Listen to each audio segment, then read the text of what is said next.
Sa ikatlong yugto ng ating paglalakbay sa sinaunang pilosopiyang Griego, haharap tayo kay Parmenides.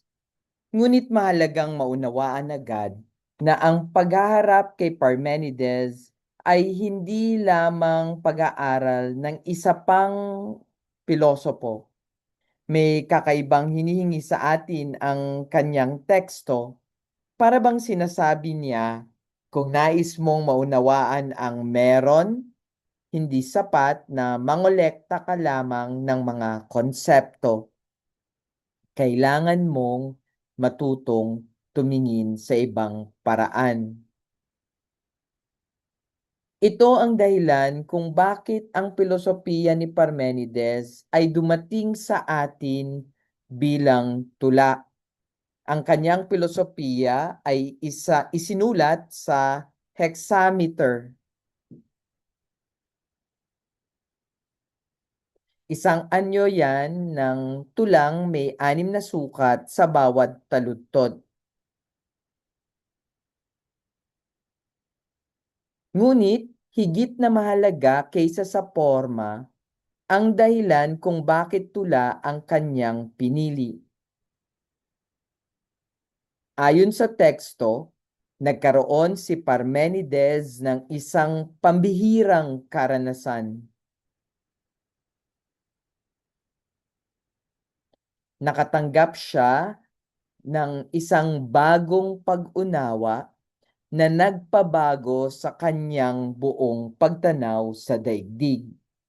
At dahil ang kanyang naunawaan ay higit na malalim kaysa sa karaniwang pinag-uusapan, hindi niya ito basta may pahayag sa ordinaryong pananalita. Kaya gumamit siya ng mga pahiwatig, talinhaga, at hudyat.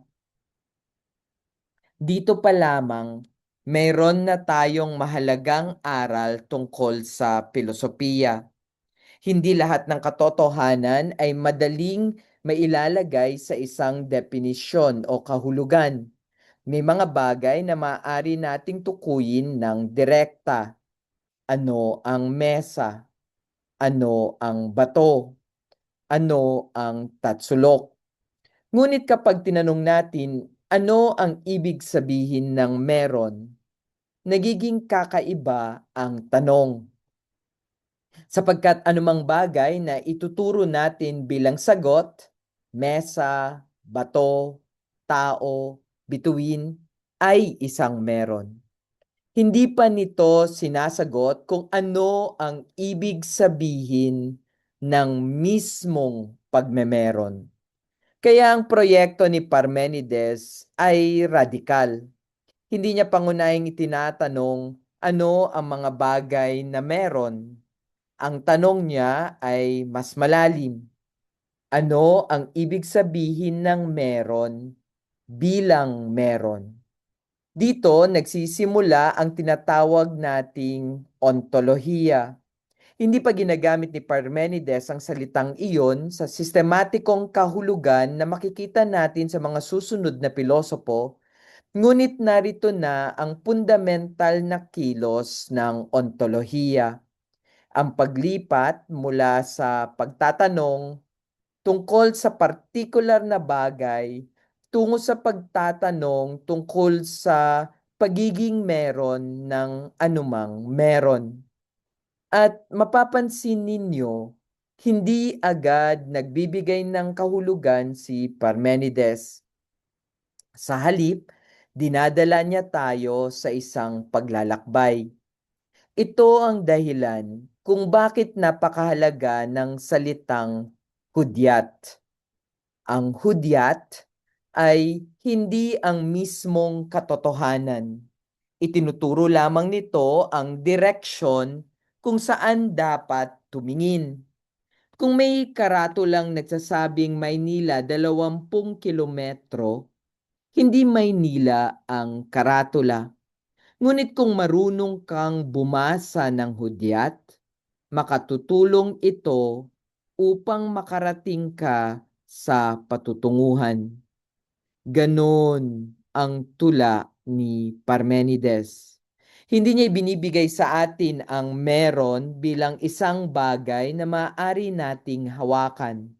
Binibigyan niya tayo ng mga hudyat upang matutong makita ang meron. Kaya ang unang dapat nating gawin kay Parmenides ay hindi lamang magtanong ano ang ibig niyang sabihin. Mas malalim na tanong ang ano ang nais niyang ipakita sa atin sa karaniwan nating hindi napapansin.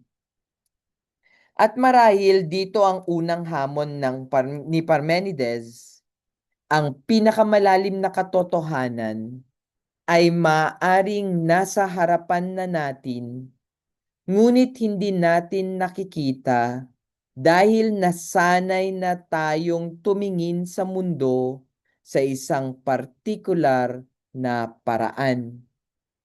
Dito mauuntindihan natin ang tula at ang filosofiya ni Parmenides. Sinasabi na gumamit si Parmenides ng hexameter. At sa pagsasalin sa Filipino ay ginamit ni Padre Roque ang bali-baling taludtod. Ngunit ang mas mahalagang punto ng pahinang ito ay ang layunin ng pahiwatig, sapagkat higit sa karaniwang wika ang kanyang karanasan. Gumagamit siya ng mga hudyat, mga sagisag na hindi direktang nagsasabi, ngunit nagpapahiwatig ng mas malalim na katotohanan.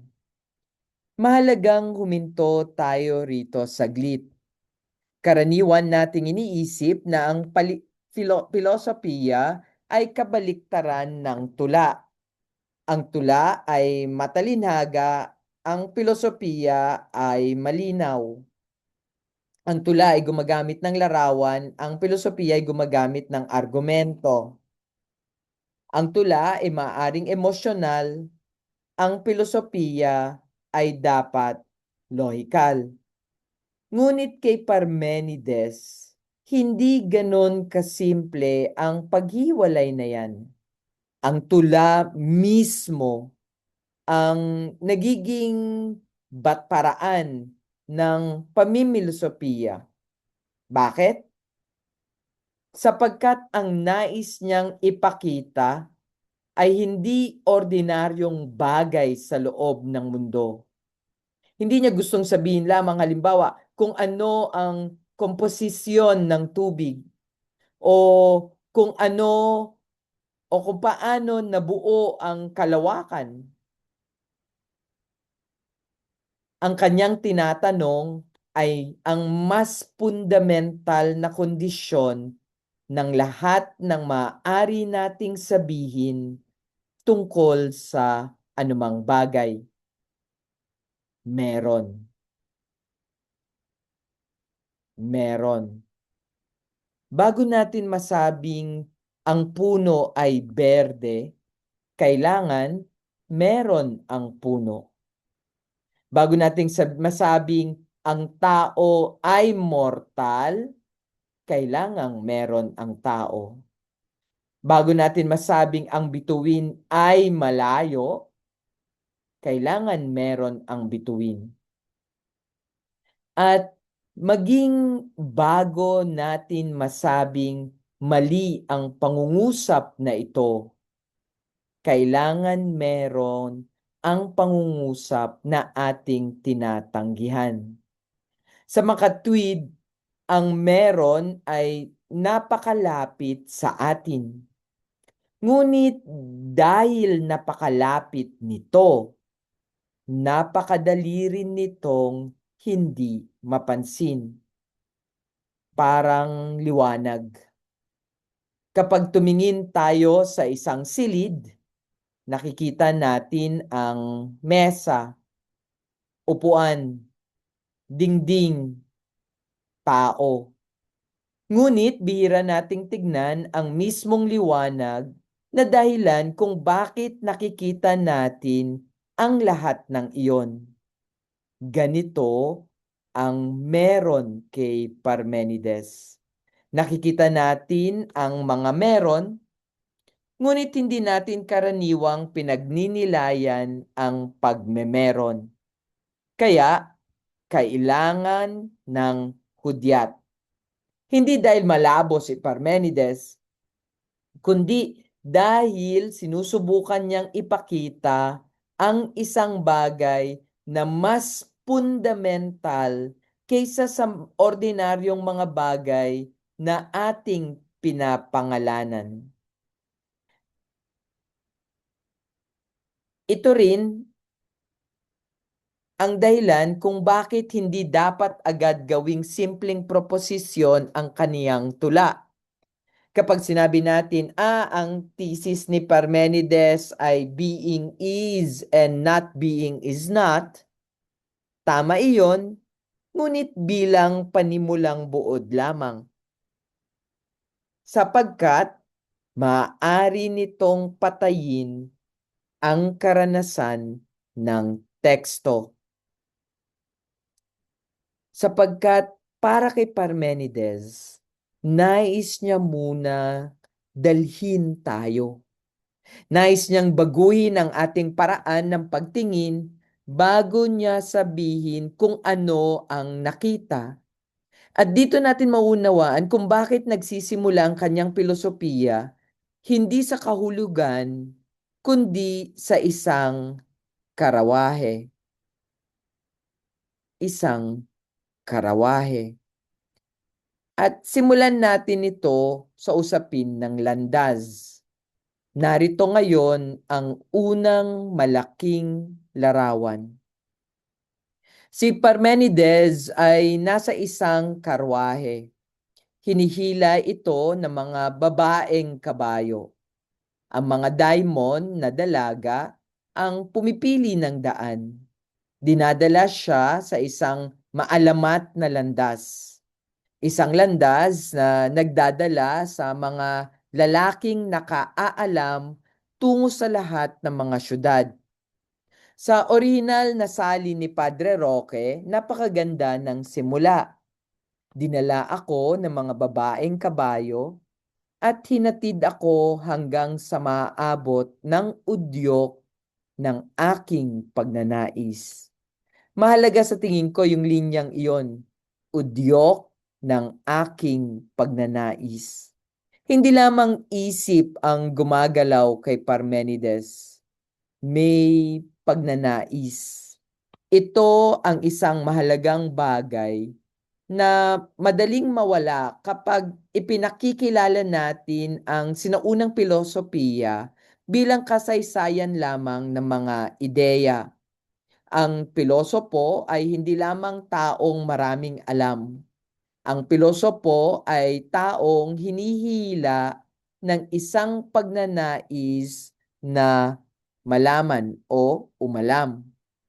May kulang, may tanong, may hindi pa nauunawaan at dahil dito, kailangang maglakbay. Dito nagiging napakahalaga ng landas bilang unang hudyat. Ang katotohanan ay hindi lamang isang impormasyon na ibinibigay. Ang katotohanan ay isang bagay na nilalakaran. Hindi sapat na sabihin ng estudyante, ito ang sagot, ito ang alam ko. Marami ng mayabang na mga pilosopo na nag-aral sa ibang bansa at isipin, alam na nila ang lahat. Ngunit kailangan maunawaan niya kung paano makarating sa sagot. Hindi lamang yung alam ang sagot. At ito mismo ang ugat ng konsepto ng methodos. Binibigyang diin ni Padre Roque na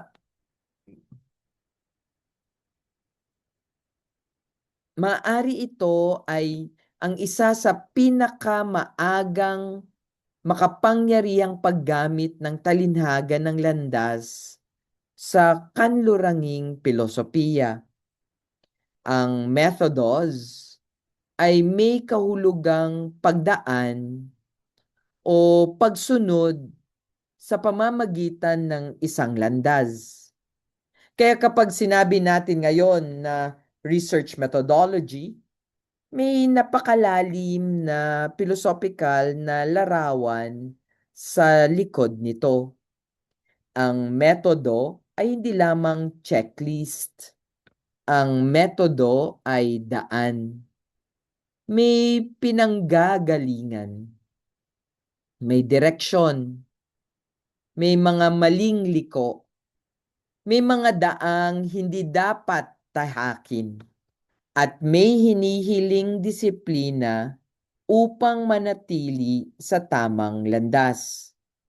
Ito ang magiging napakahalagang tema mamaya kay Parmenides, sapagkat hindi lahat ng landas ng pag-iisip ay pantay-pantay. May landas ng katotohanan, may landas ng wala. At mayroon ding landas ng mga mortal na nalilito sa pagitan ng meron at hindi meron. Kaya ang larawan ng landas sa simula pa lamang ay paghahanda na sa pangunahing argumento ng buong tula. Ngunit mayroon pang isang napakagandang aspeto ito. Ang landas ay tungo sa lahat ng mga syudad. Ibig sabihin, ang karanasang ito ay hindi simpleng pribadong mistisismo ni Parmenides. Ang paglalakbay niya ay may universal na abot-tanaw. Ang tanong tungkol sa meron ay hindi lamang tanong ni Parmenides. Tanong ito ng bawat tao.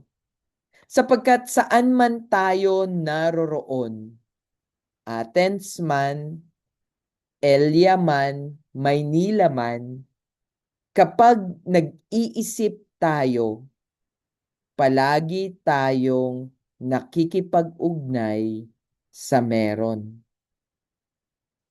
Ngunit tignan natin yung mga detalye ng talinhaga ng landas.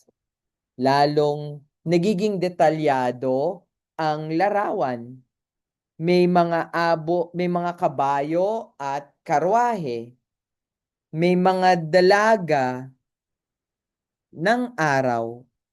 May pintuan.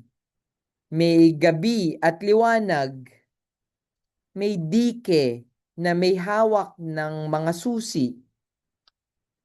At mahalagang wag natin tratuhin ang mga detalyeng ito na parang dekorasyon lamang. Sa tula ni Parmenides, ang mga larawan ay gumagawa ng philosophical na trabaho o gawain. Una, pansinin ang paggalaw. Ang karwahe ay hindi nakatigil. Ang ehe ay umiinit at tila nagbabaga dahil sa bilis ng paglalakbay. Sa aklat, inilalarawan ni Padre Roque pa na mula sa ehe ay may lumalabas na huning tila plauta habang umiikot ng mabilis ang mga gulong. Parang naglalaro ka nung laruang pambata nung parang may umiikot sa gitna na hinihila mo ng tali at habang hinihila mo yung tali at bumibilis yung pag-ikot nung nasa gitna nung laruang yon, may huning lumalabas. Bakit napakabilis? Dahil ang philosophical na paghahanap ay hindi walang malasakit. May pananabik.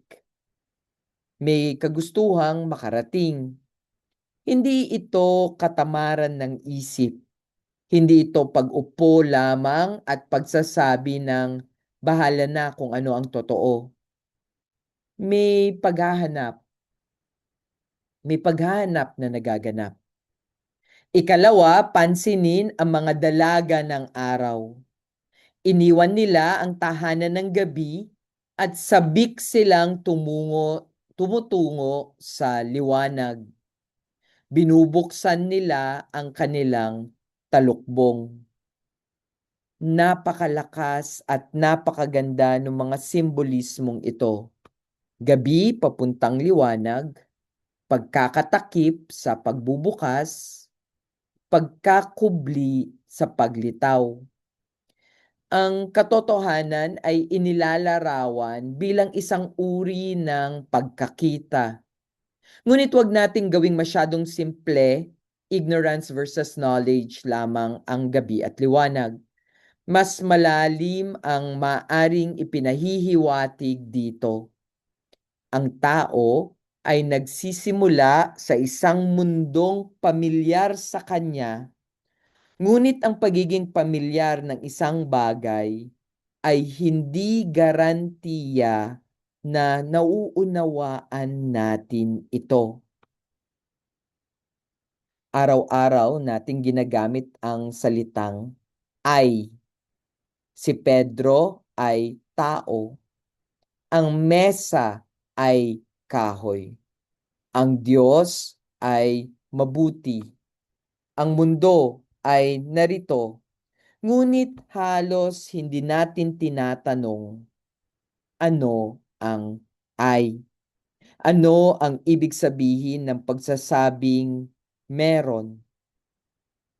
Sa ganitong kahulugan, maaari tayong mamuhay buong buhay sa liwanag ng araw, ngunit philosophical na nasa gabi. Sapagkat ginagamit natin ang meron nang hindi natin pinagninilayan ang meron. Ikatlo, naroon ang pintuan. Napakahalaga nito. Ang pintuan ay isang hangganan. Bago ang pintuan, isang mundo. Pagkatapos ng pintuan, ibang abot tanaw. At ang pintuan ay hindi basta nakabukas. May nagbabantay. Si Dike ang may hawak ng mga susi. Ang dike ay karaniwang iniuugnay sa katarungan, kaayusan, wastong sukat. Kaya napakagandang isipin na ang pagpasok sa katotohanan ay hindi simpleng pagwasak sa lahat ng hangganan. Kailangan ng tamang pagdaan. Kailangan ng kaayusan. Kailangan ng disiplina. Kailangan ng wastong pag-iisip. At mapapansin natin ang isang magandang kabalintunaan. Ang mga pintuan ay napakalaki at tila nakakatakot, ngunit binubuksan sila sa pamamagitan ng maamo at mapanghikayat na salita ng mga dalaga. Sa pambungad sa mga sinaunang Griego, inilalarawan na hinikayat nila si Dike sa tuso at maaamong salita upang alisin ang trangka. Hindi dahas ang huling nagbubukas sa pintuan. Logos, salita, paghihikayat. Dito pa lamang ay nakikita na natin ang isang malalim na larawan ng filosofiya. Hindi mo pinipilit ang katotohanan na maging ayon sa gusto mo. Hinahayaan mong buksan ng wastong pag-iisip ang iyong paningin sa kung ano ang meron. Ngunit ano nga ba ang kahulugan ng talinhaga ng landas? Ngayon, maaari na nating pagsamasamahin ang mga hudyat. Sinasabi rito na ang mga kabayo ang pagtakas mula sa kadiliman, ang paghabol sa liwanag, at ang mga daimon na dalaga ng araw ay nagpapakita ng pananabik na makarating sa liwanag ng katotohanan. Ang landas na tumutungo sa lahat ng mga syudad ay nagpapalawak sa abot tanaw ng sangkatauhan. Ngunit palalimin pa natin ito. Ang unang hadyat ni Parmenides ay hindi meron. Ang unang hudyat ay landas. Landas muna. Napakahalaga niyan.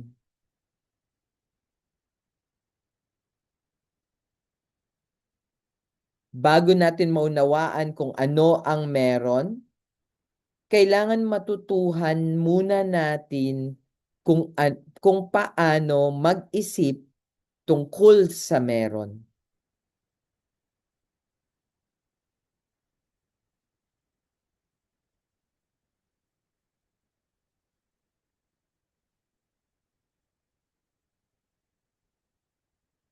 Sa madaling salita, bago ang ontolohiya, may paghahanda ng pagtingin. Hindi maaaring pumasok sa tanong ng meron ang isang isip na walang disiplina, walang pagnanais, walang pagtitiis, at walang kakayahang makinig.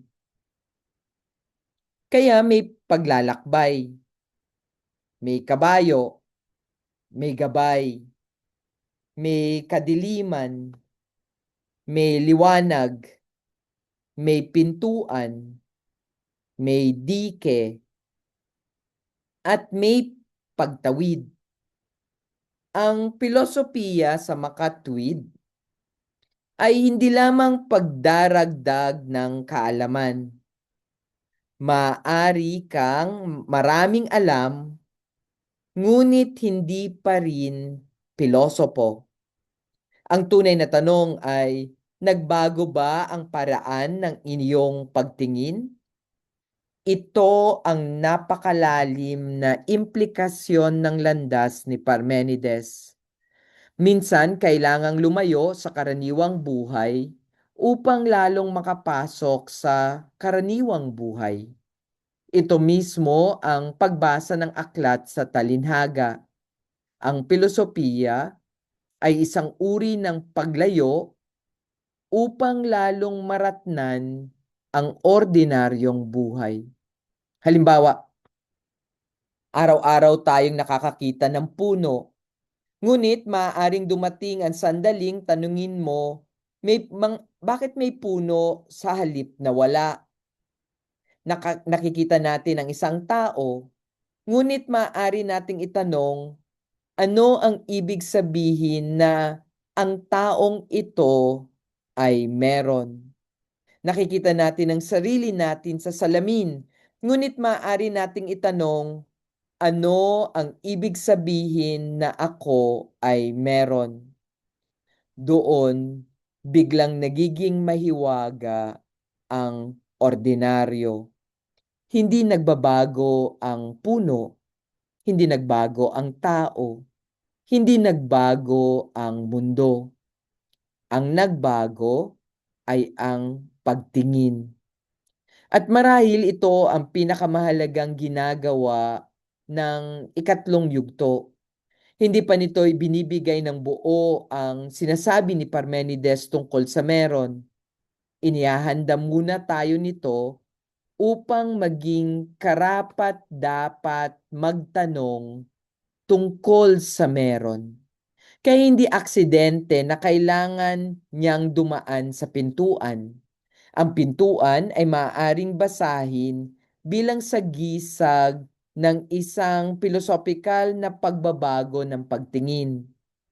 Sa isang panig ng pintuan, nakikita natin ang mundo bilang koleksyon ng mga bagay na dumarating at nawawala.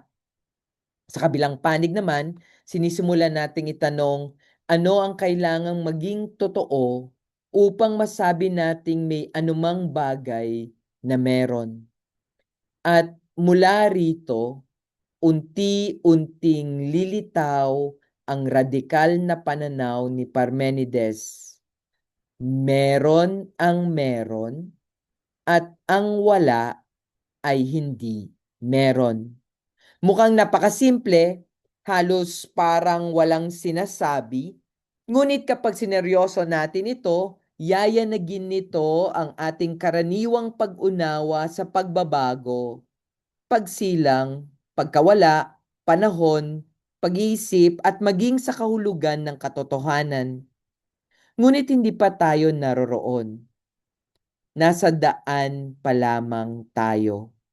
At yun mismo ang dapat natin maranasan. Bago sabihin sa atin ng Diyos kung ano ang meron, kailangan matutuhan muna nating maglakbay mula sa gabi patungo sa liwanag. Kaya kung may isang tao akong nais iwan, tanong akong nais iwan sa inyo pagkatapos ng mga pahinang ito, hindi muna yung ano ang meron. Sa halip ito ay ano ang kailangang mangyari sa paraan ng aking pagtingin upang makita ko ang meron na noon pa man ay nasa harapan ko. Yan. Yan ang unang hudyat ni Parmenides, ang landas. At dito nagsisimula ang tunay na paglalakbay ng filosofiya. Kapag may landas, syempre, gaya ng sinabi natin, may paglalakbay, 'di ba? Ah, ah, landas bilang paglakbay.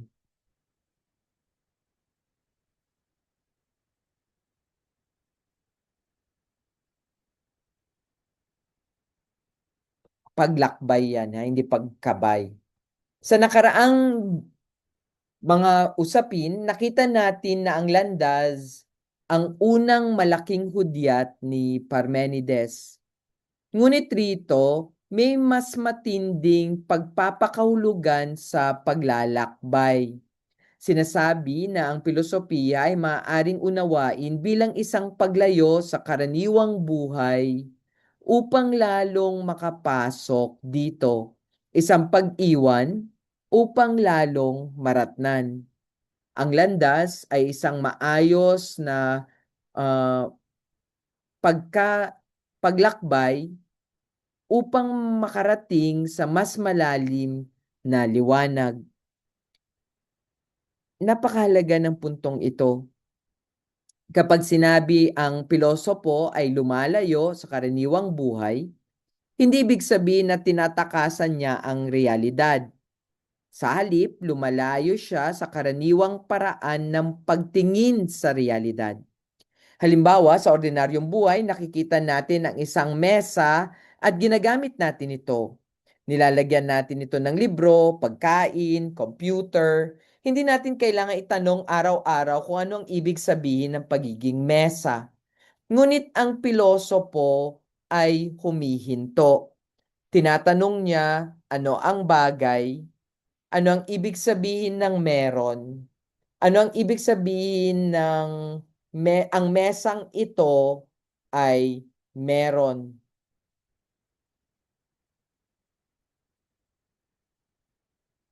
Sa ganitong kahulugan, ang filosofiya ay isang kakaibang paglayo. Hindi ka umaalis sa mundo. Umaalis ka sa nakasanayang paraan ng pagtingin sa mundo. At kapag bumalik ka At kapag bumalik ka, pareho pa rin ang mundo. Ngunit maaaring hindi na pareho ang iyong pagtingin. Ito ang dahilan kung bakit maaaring ilarawan ng filosofiya bilang isang uri ng paglakbay. May inilalagak kang distansya sa pagitan mo at ng nakasanayan. Ngunit may isa pang mahalagang detalye sa pambungad sa mga sinaunang Griego. May tila karahasan sa paglalakbay para itong paglagpas sa mga hangganang inilagay ni Dike. Gayunman, hindi puwersa ang tunay na nagbubukas ng pintuan. Ang maamong paghikayat ng mga dalaga ng araw ang nagpapabukas nito.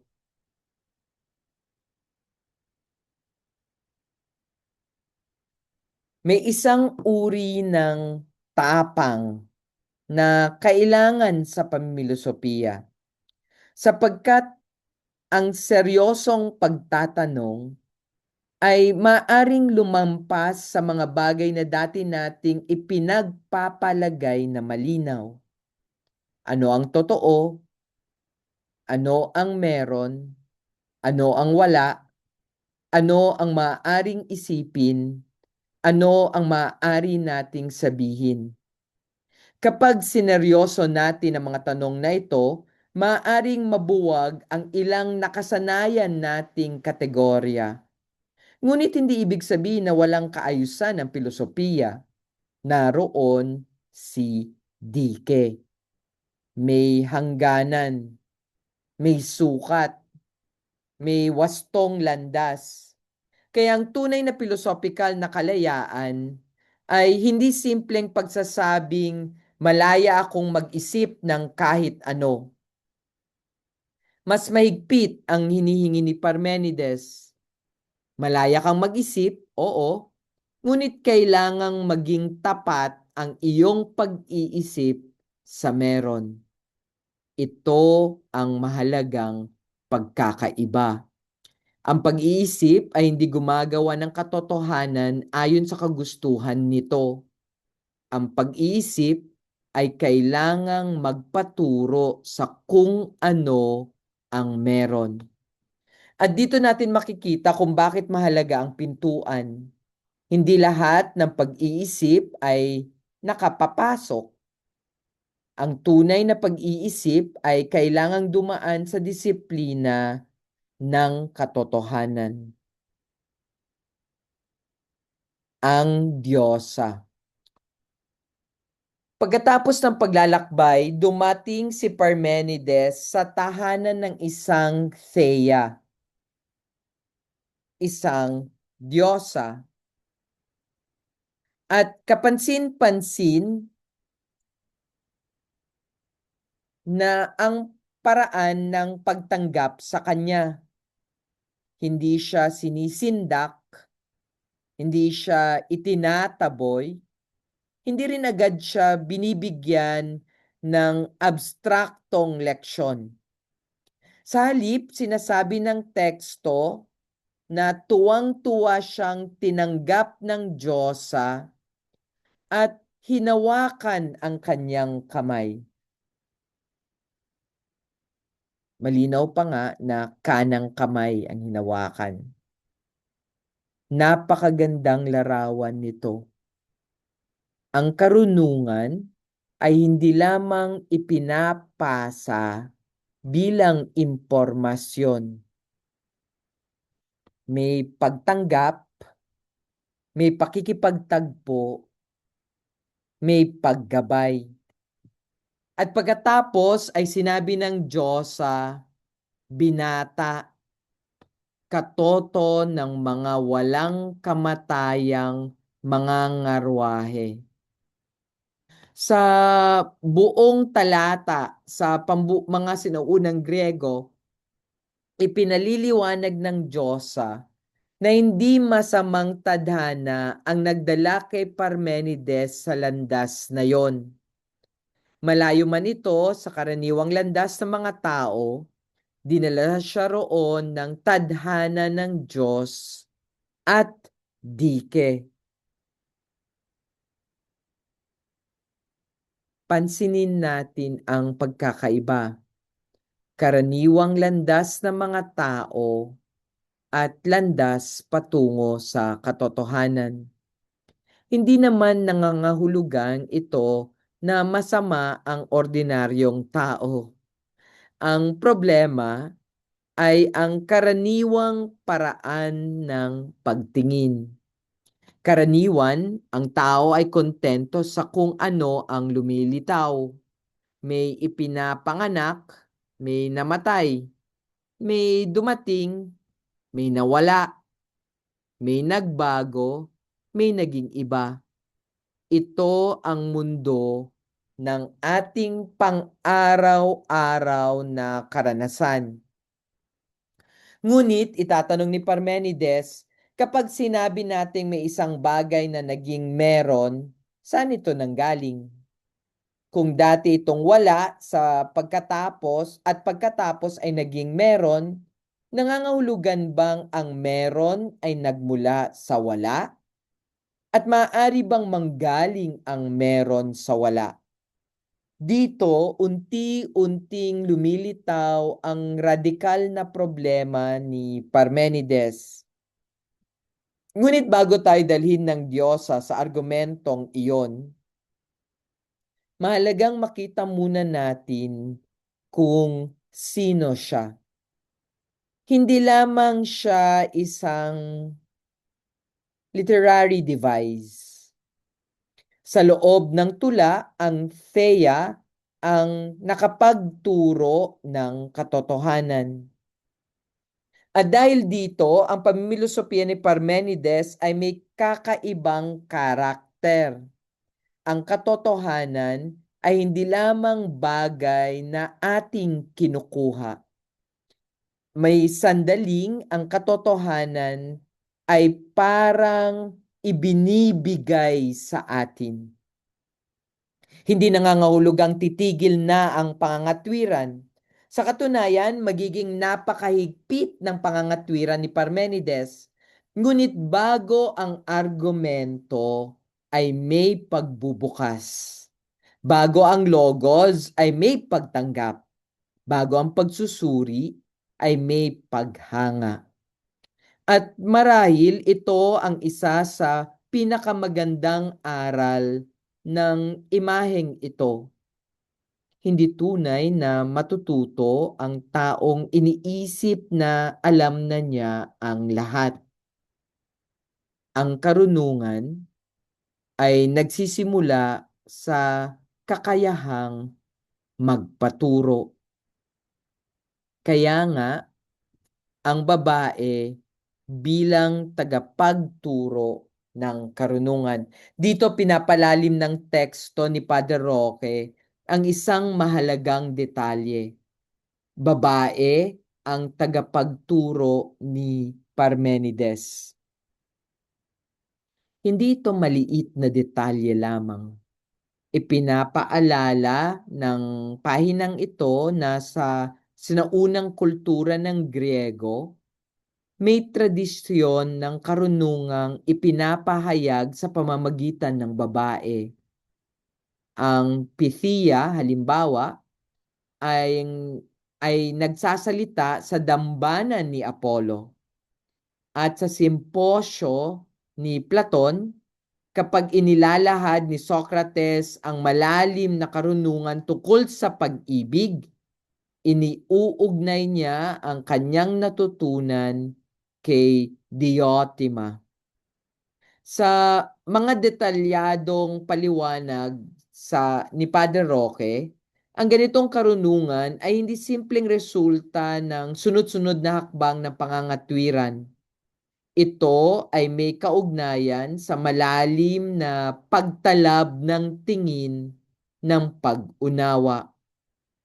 Napakahalaga nito upang hindi natin gawing karikatura si Parmenides. Minsan kasi, kapag pinag-aaralan natin siya, ganito ang impresyon. Parmenides equals logic, o being is, o not being is not. Tapos. Ngunit kapag binasa natin mismo ang paraan ng kanyang pagkakasulat, makikita nating mas mayaman ito. May tula, may paglalakbay, may pagnanais, may liwanag, may pintuan, may Diyosa.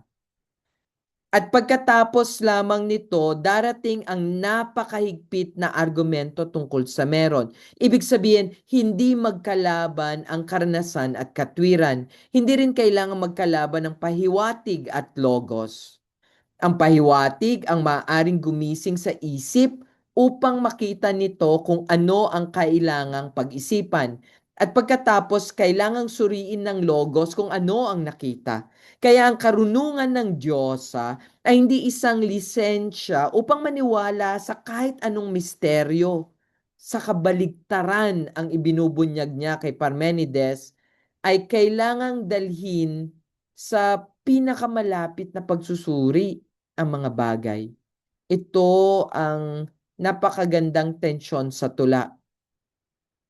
Ang katotohanan ay ibinubunyag, ngunit kailangan ding pag-isipan. Ipinakikita, ngunit kailangan ding suriin. Tinatanggap, ngunit kailangang unawain. At dito nagiging mas malalim ang karakter ng pilosopo. Ang pilosopo ay hindi lamang mahusay makipagtalo, kundi ay mahusay ding makinig. Sapagkat bago mo masuri ang katotohanan, kailangan mo munang pahintulutang dumating ito sa'yo. Dito mo makikita ang karunungan ng mga ng Diyosa.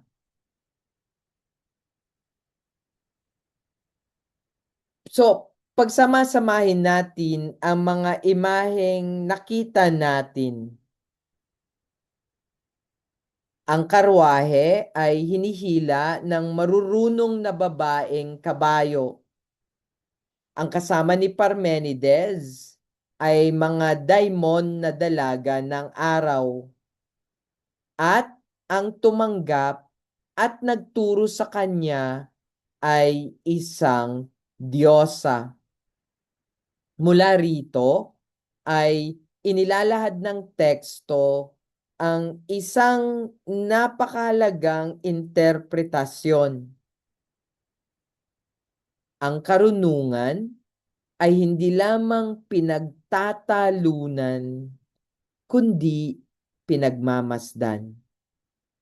Inilalarawan ito bilang liwanag na pinababayaang bumabad sa isip. Huminto tayo rito dahil napakahalaga ng salitang pinagmamasdan. Pinagmamasdan. Sa ating karaniwang edukasyon, madalas nating isipin na ang pagiging matalino ay kakayahang mabilis sumagot. Kaya nga usong-uso ang paggamit ng AI sapagkat may impormasyong binibigay ito agad-agaran. May tanong, may sagot. May argumento, may kontra-argumento. May posisyon, may depensa. Ngunit may ibang dimensyon ang karunungan at sampal ito sa mundo ng AI. May mga bagay na hindi natin nauunawaan dahil masyado tayong mabilis magsalita. Kailangan muna nating tumingin. Kailangan nating hayaang manatili sa ating harapan ang bagay. Ito ay isang uri ng kontemplasyo. Hindi ito kawalan ng pag-iisip. Sa kabaliktaran, ito ay mas matinding pag-iisip sapagkat hindi agad nating ipinipilit ang sarili nating konsepto sa bagay. Hinahayaan natin ang meron ay magpakita bilang meron. At dito natin maaaring maintindihan ang napakagandang larawan ng liwanag. Kapag may liwanag, hindi natin kailangang hilahin ang bagay upang makita. Nagpapakita ito. Ngunit kailangang nakabukas ang mata. Ganito rin ang katotohanan. Hindi natin nililikha ang katotohanan sa pamamagitan ng pag-iisip. Sa halip, ang wastong pag-iisip ay nagiging bukas sa kung ano ang meron. At pagkatapos ay may isa pang kakaibang tawag sa kanya. Tinawag si Parmenides na katoto ng mga walang kamatayang mga ngarwahe. Ipinaliliwanag ng Padre Roque na ang mga mangangarwaheng ito ay mga bayani at sa ganitong diwa tila itinuturing ding bayani si Parmenides sapagkat ang pag-iisip ay pagtaya rin ng sarili at mapanganib. Napakaganda ng ideyang ito. Karaniwan nating iniisip ang bayani bilang taong nakikipaglaban sa digmaan, ngunit may ibang uri ng katapangan. Ang katapangan mag-isip. Sapagkat kapag tunay kang nag-iisip, may posibilidad na matuklasan mong mali ang iyong matagal ng pinaniniwalaan. Maaring kailangan mong bitawan ang pamilyar. Maaring kailangan mong baguhin ang iyong pananaw. Maaring kailangan mong amining hindi mo alam. Kaya may panganib ang tunay na pag-iisip. Ang taong hindi kailanman handang mabago ng katotohanan ay maaring maraming argumento, ngunit hindi pa talaga naghahanap ng katotohanan. Kay Parmenides, ang pilosopo ay isang manlalakbay at bayani ng isip. Kaya nga, kailangan din nating tignan yung mensahe ng Diyosa kay Parmenides.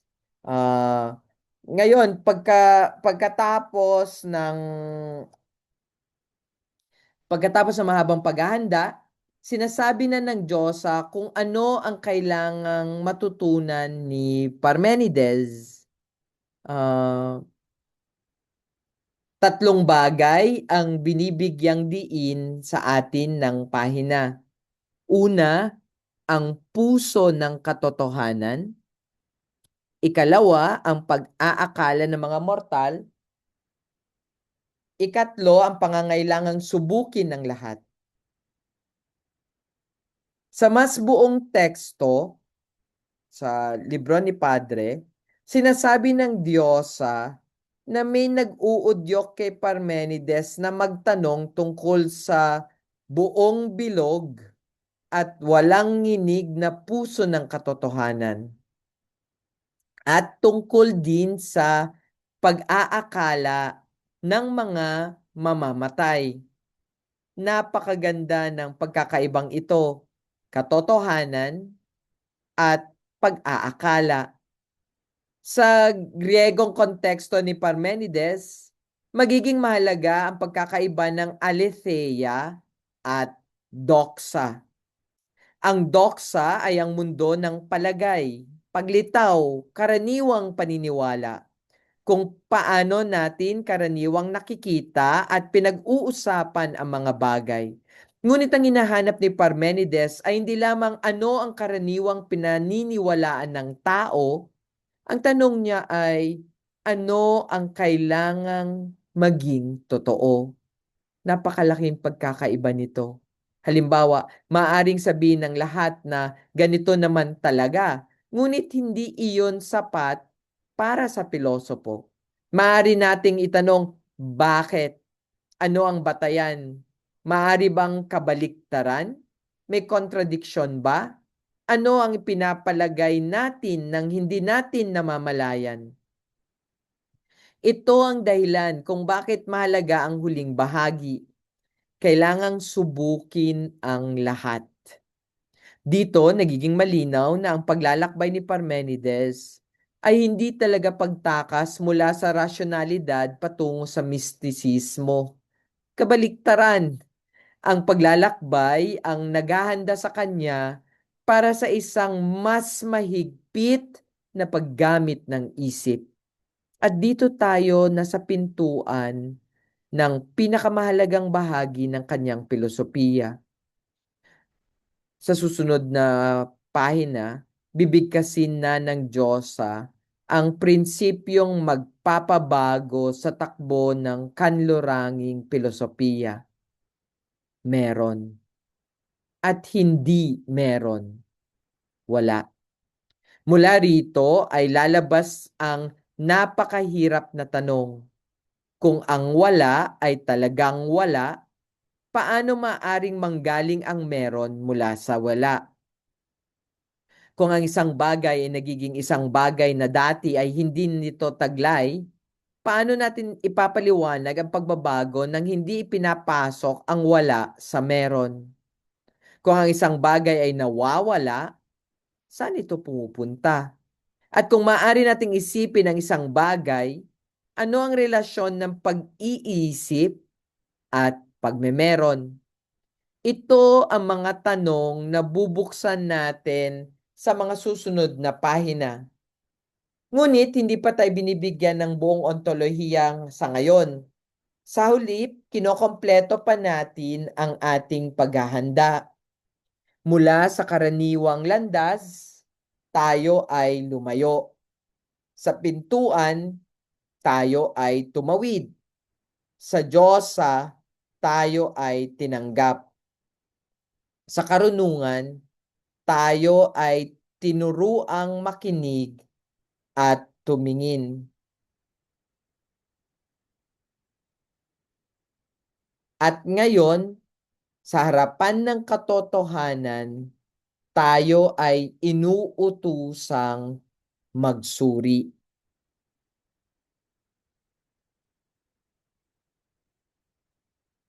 Kung yung mga unang pahina nagturo sa atin na maglakbay at nagturo sa atin kung anong uri ng tao ang kailangang maging manlalakbay, no? Isang taong may pagnanais, may tapang, may kakayahang magpaturo, may kakayahang magnilay, at higit sa lahat, may isip na handang magpasakop sa hinihingi ng katotohanan. Dito tayo handa ng marinig ang pinakamapahangaz na pahayag ni Parmenides. Meron ang meron, ang hindi meron ay wala. Mukhang payak.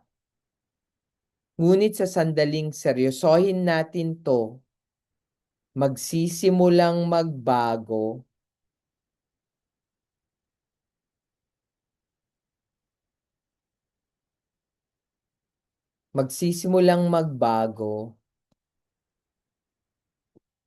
ang ating pag-unawa sa pag-iral,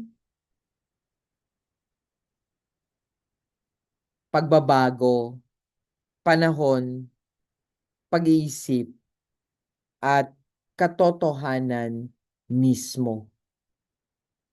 At dito natin makikita ang ikatlong hudyat, ang meron.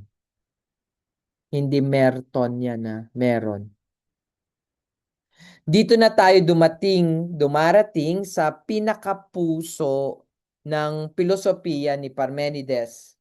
Sa mga naunang pahina, dinala muna tayo sa landas, sa pintuan, sa liwanag, at sa Diyosa.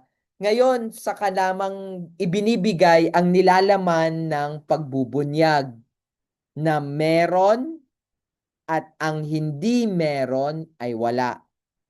Ito ang ikatlong malaking hudyat.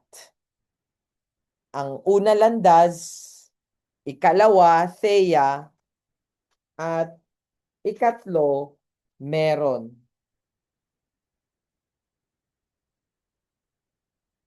Inilalarawan ng material na ito bilang unang pagbunyag sa buod ng ipinamulat ng Diyosa kay Parmenides, ang karanasan ng meron ay kasabay ng isang mabagsik na pagtanggi sa wala at sa anumang landas na ginagawang meron ang wala. Sa unang dinig, parang walang laman ang pahayag. Meron ang meron. Siyempre. At wala ang wala. Siyempre rin. Ngunit ang buong lakas niyang Parmenides ay nasa pagpapasya niyang seryosohin ang dalawang pahayag na ito hanggang sa pinakahuling kahihinatnan nito. Karaniwan kasi ginagamit natin ang salitang wala nang walang anumang pag-aalinlangan. Sinasabi natin wala na siya rito, wala pa noon ang gusaling ito, wala pang puno rito bago ito itinanim. Ang batang ito ay hindi pa doktor at tila walang problema. Ngunit itatanong ni Parmenides, kapag sinabi mong wala, ano ba talaga ang tinutukoy mo? Kung tunay na wala, paano mo ito ituturo? Kung tunay na wala, paano mo ito iisipin? Kung tunay na wala, paano mo masasabi na iyon ang pinagmulan ng isang bagay? Dito nagsisimula maging mapanganib ang simpleng pahayag na meron ang meron. Sapagkat kung kukunin natin ito ng buong higpit, kailangan nating itanong kung ang meron ay meron, maaari ba itong manggaling sa hindi meron? At ang sagot ni Parmenides diyan ay hindi. Sapagkat kung galing ito sa wala, ano ang nagsilang dito? Wala. At kung wala ang sanhi, wala ring maaring manggaling dito. Ito ang dahilan kung bakit hindi lamang gramatika ang pinag-uusapan ni Parmenides, hindi lamang niya sinasabing tamang pangungusap na meron ng meron, ang tinatamaan niya ay ang ating pinakapayak na pag-unawa sa realidad. Tignan natin ang isang punla. Sasabihin natin, noong nakaraang taon wala pa ang punong ito. Ngunit para kay Parmenides, kailangan maging maingat tayo. Talaga bang ang puno ay nagmula sa ganap na wala? Hindi.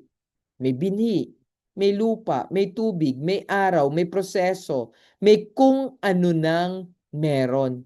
Kaya kahit sa ordinaryong halimbawa, mapapansin natin kapag sinabi nating mula sa wala, madalas ang ibig lamang nating sabihin ay hindi pa ito nasa ganitong anyo.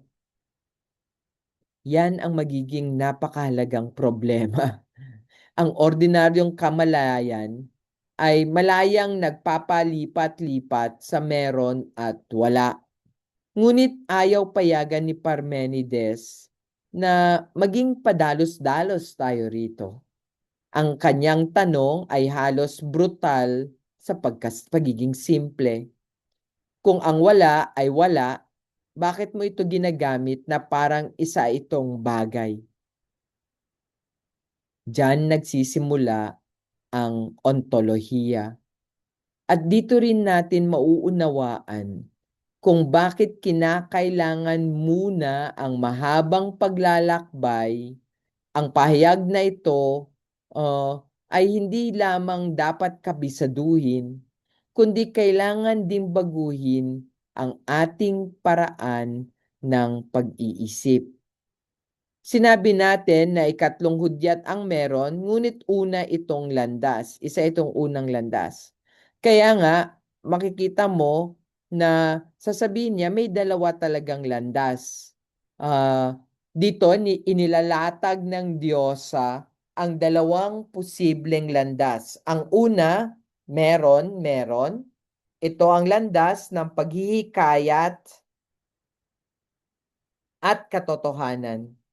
Ito ang maaaring isipin at sabihin. Ang ikalawa, hindi meron at kailangang wala ang meron.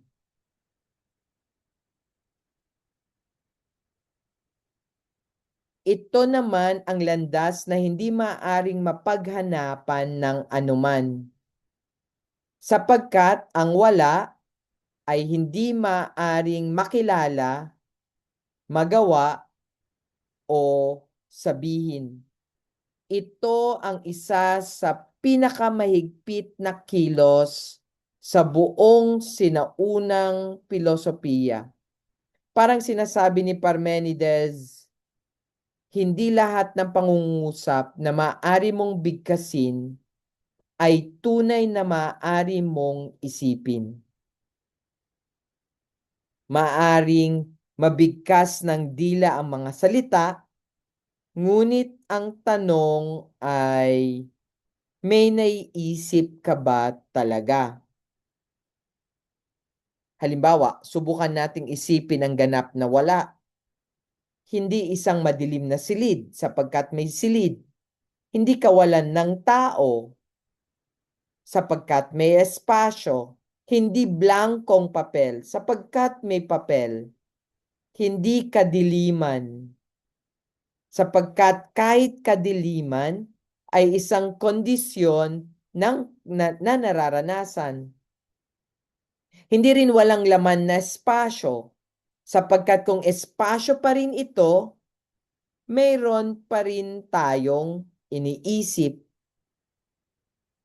Kapag sinubukan nating isipin ang ganap na wala, tila laging may isang bagay na pumapasok sa isip. Dito matalas si Parmenides. Ang walang bilang wala ay walang maibibigay sa pag-iisip.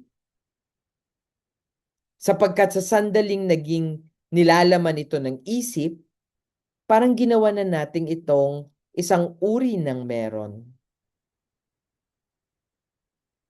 Kapag ang landas ng wala ay tinatawag niyang hindi mapaghahanapan, walang mapupuntahan, hindi dahil ipinagbabawal lamang ng isang otoridad, kundi dahil mismong ang landas ay naglalaho sa ilalim ng ating mga paa.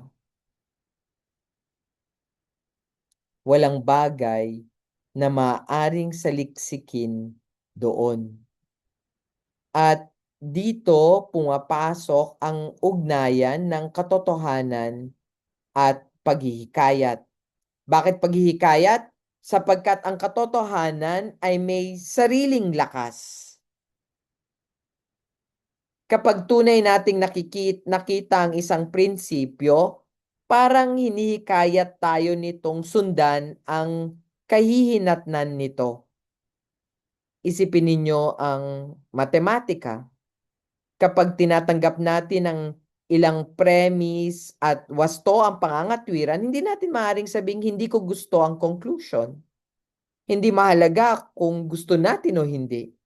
Sumusunod ito. Ganito ang nais gawin ni Parmenides sa meron. Kung tanggap mo na ang meron ay meron at ang wala ay wala, kailangan mong sundan kung saan ka dadalhin ng dalawang prinsipyong iyon.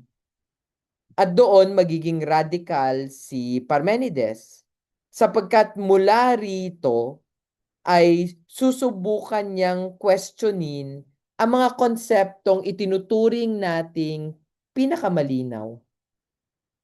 Pagsilang, pagkawala, pagbabago, pagkilos, at maging panahon. Ang lahat ng iyon ay kailangan muling suriin dahil tila may kasamang paglipat mula sa wala tungo sa meron o mula sa meron tungo sa wala. Kaya wag nating maliitin ang pahinang yan. Ha? Dito ay pinapakita ni Parmenides ang isang pamantayan ng philosophical na pag-iisip. Hindi sapat ng isang bagay ay tila totoo. Kailangan tingnan kung maaari talaga itong isipin ng walang contradiction.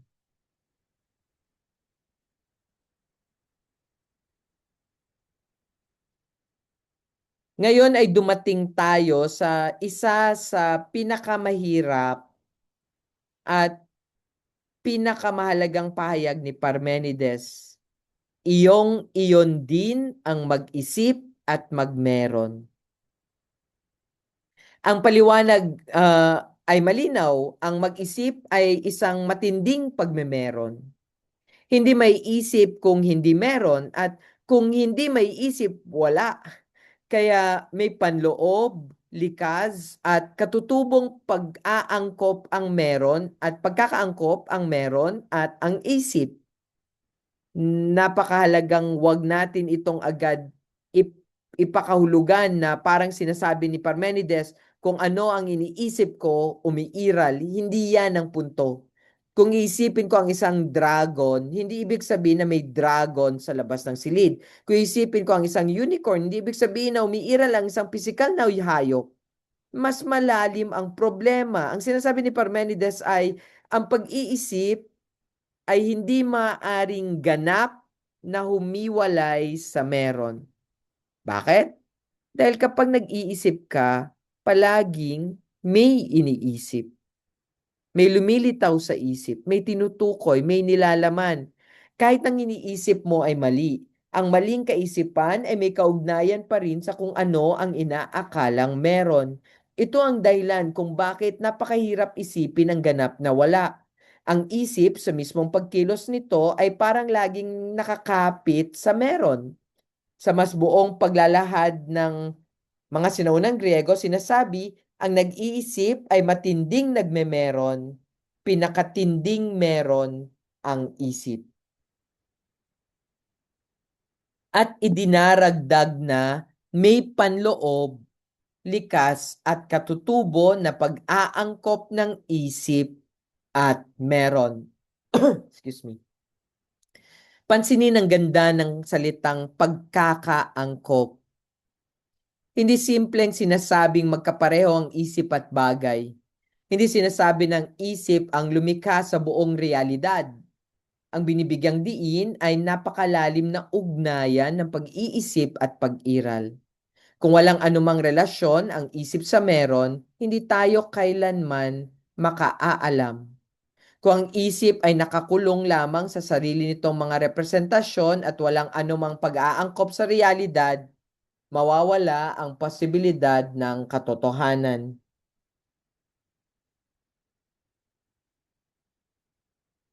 Ngunit kay Parmenides, hindi lamang ganyan. May pagkakaangkop. Ang isip ay may kakayahang tumugon sa meron. At dahil dito, ang filosofiya ay posible. Kaya maaari nating sabihin na kay Parmenides, ang tanong ano ang meron ay hindi maaaring iwalay sa tanong na ano ang ibig sabihin ng mag-isip. At ito ang isang napakahalagang ambag niya sa buong kasaysayan ng filosofiya.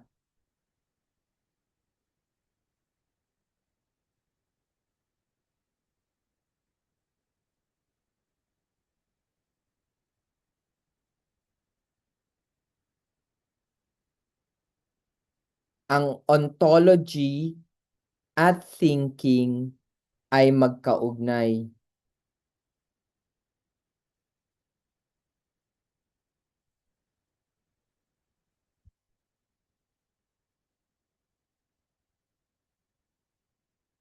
Hindi maaring pag-usapan ng realidad nang hindi tinatanong kung paano natin ito nalalaman. At hindi maaaring pag-usapan ng isip nang hindi tinatanong kung ano ang binubuksan nito sa atin tungkol sa meron. Kaya nga, kailangang ipilit ni Parmenides na ang isip at meron ay may pagkakaisa. Subukan nating ipaliwanag ang mga pahayag na ito. Iyon din. May dalawang halimbawa. no? Una sa matematika, kung iniisip natin ang purong bilang na 10, ang 10 ay 10. Walang pagkakaibang pumapasok sa identidad nito. Ngunit sinasabi ng material na hindi naman matematika ang tunay na larangan ni Parmenides.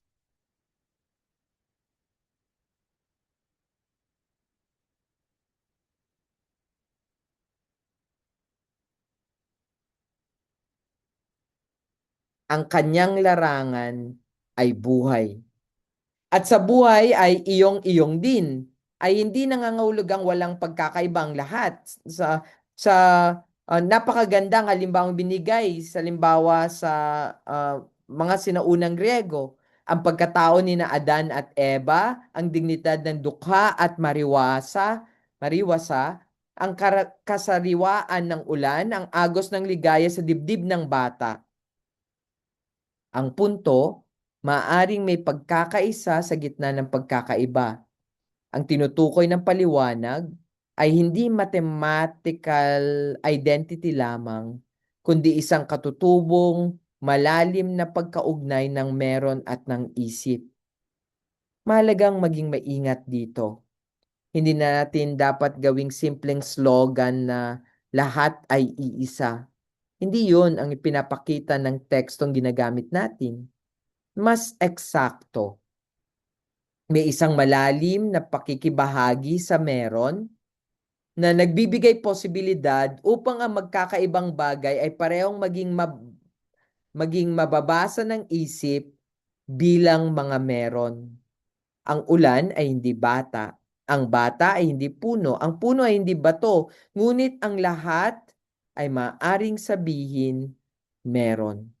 Ito ang kakaibang universalidad ng meron. Ang meron ay hindi isang uri sa tabi ng ibang uri. Halimbawa, may puno, may hayop, may tao. Ngunit hindi natin maaaring idagdag at meron ding mga meron bilang hiwalay na klase. Sapagkat ang puno ay meron, ang hayop ay meron, ang tao ay meron. Ang bawat bagay na maaari nating tukuyin ay nasa loob na ng tanong tungkol sa meron. Kaya ang meron ay napakalawak. Ngunit sa isang kakaibang paraan, napakalapit din nito. Hindi mo kailangang maglakbay sa kabilang dulo ng mundo upang matagpuan ito. Ang unang bagay na nasa harapan mo ay nagbibigay na sa iyo ng tanong ng meron. At maging ikaw mismo na nagtatanong ay meron. Kaya may kakaibang pabilog na katangian ang filosofiya ni Parmenides. Ang meron ang hinahanap ng isip, ngunit ang isip mismo ay nasa loob na ng meron. Hindi tayo nakatayo sa labas ng realidad upang pagmasdan ito. Tayo ay bahagi ng meron na nagtatanong tungkol sa meron. Ito ang dahilan kung bakit napakalalim ng filosofiya ni Parmenides. Kapag tinatanong mo ang meron, hindi ka nagtatanong lamang tungkol sa isang bagay sa harapan mo. Kasama ka sa tanong.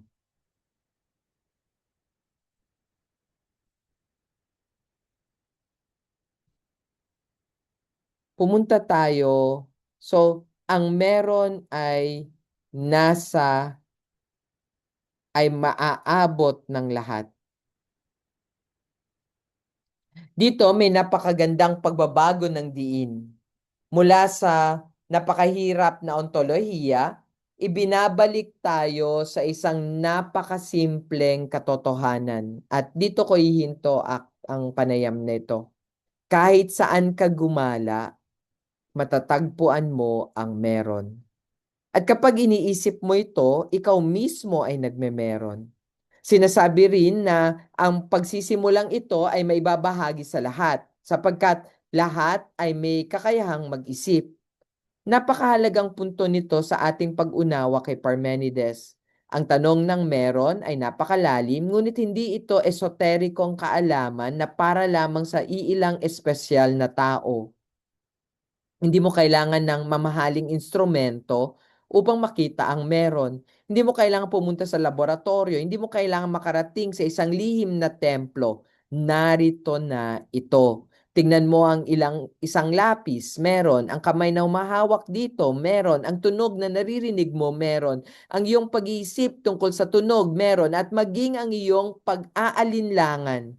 Talaga bang naiintindihan ko si Parmenides? Ang mismong pag-aalinlangan ay isang karanasan na ng meron. Hindi mo matatakasan ang meron. At ito marahil ang dahilan kung bakit sinasabing may babahagi sa lahat ang pagsisimulan ko sapagkat doon rin ako babalik uli. At ang simula at wakas ng paghahanap ay parang pareho. Nagsimula tayo sa meron, naglakbay tayo, nagtanong, sinuri natin ang isip, sinuri natin ang wala, at saan tayo babalik? Sa meron. Ngunit hindi na pareho ang ating pag-unawa. Ito ang kakaibang katangian ng malalim na filosofiya. Maaari tayong bumalik sa parehong salita, ngunit hindi na tayo ang parehong nakikinig. Bago pag-aralan ni Parmenides ang salitang meron ay maaring napakakaraniwan. Pagkatapos ni Parmenides, ang meron ay naging isang palaisipan. Bakit may meron? Anong ibig sabihin ng meron? Bakit bang magkaroon? Maaari bang magkaroon ng wala? Paano nauugnay ang isip sa meron? Paano maaaring magbago ang meron nang hindi nagiging wala? At doon natin makikita na ang filosofiya ay hindi palaging nagbibigay ng mas maraming sagot. Minsan, ang pinakamalaking nagagawa nito ay gawing mahiwaga muli ang isang bagay na akala natin ay alam na natin. Yung susunod, pag-usapan natin sa susunod na recording. Maraming salamat sa inyong lahat.